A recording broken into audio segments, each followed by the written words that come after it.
এক কাপ চা অনেকের কাছে পানীয়, কিন্তু কারো কারো জীবনে সেই চা হয়ে ওঠে বেঁচে থাকার প্রেরণা।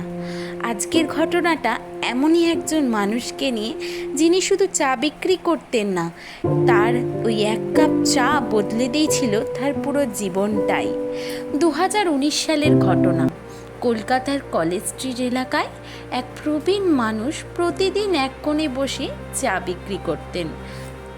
নাম রবীন্দ্রনাথ কাকু। হ্যাঁ, উনি রবীন্দ্রনাথ কাকু নামেই পরিচিত।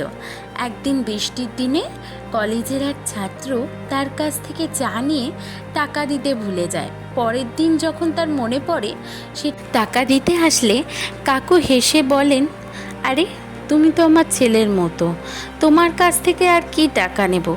তার কথা শুনে ছেলেটি আবেগপ্রবণ হয়ে পড়ে। সে পরে তার বন্ধুবান্ধবদের নিয়ে একটা ফেসবুকে পোস্ট করে, রবীন্দ্রনাথ কাকুর কথা শেয়ার করে। সে সেখানে লেখে, এক কাপ চা শুধু গরম পানীয় নয়, কখনো কখনো সেটা হয়ে যায় মায়ের মতো স্নেহের ছোঁয়া। আর এই পোস্টটি ভাইরালও হয়ে যায় এবং কিছুদিনের মধ্যেই অনেক লোকজন আসতে শুরু করে সেই চায়ের দোকানে। কিছুদিন পর জানা যায় তিনি নাকি একজন স্কুল শিক্ষক ছিলেন। তিনি ওই দোকান থেকেই নিজের সংসার চালাতেন, কারণ তাকে নাকি পেনশন দেওয়া হতো না। তাই স্টুডেন্টরা মিলে ঠিক করলো তার জন্য একটা ফান্ড তৈরি করবে।